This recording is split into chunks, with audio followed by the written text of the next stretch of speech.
NASA ছিলেন আপনারা? NASA আমেরিকার দুনিয়ার সবচেয়ে বড় গবেষণাগার, যেটা সৌরজগৎ নিয়ে হলো নাসা। নাসা 3 মাস অন্তর অন্তর এক একটা টেম্পারেচার ছাড়ে পত্রিকা আকারে। ওটা সবার কাছে আসে না, ওটা বিভিন্ন প্রত্যেক দেশের 2-1 জনের কাছে আসে।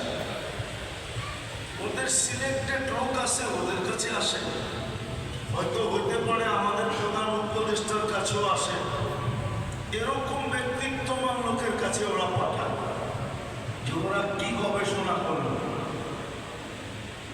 আমি অনেক পুরান দিনের কথা বলতেছি, অনেক আগে আমার সাথে একজনের সম্পর্ক ছিল, তার কাছে এই নাসার টেম্পারেচার আসতো। তো সে একদিন আমাকে ডেকা বলতেছে, মুফতি সাহেব আজীব কথা আপনাকে শোনাবো, নাসা লেখছে। বলেন। তো বলছে হার্টের জন্য সবচেয়ে উত্তম ব্যায়াম হলো 5 ওয়াক্ত নামাজ। নাসা রিসার্চ করছে যে হার্টের জন্য সবচেয়ে উত্তম ব্যায়াম কি?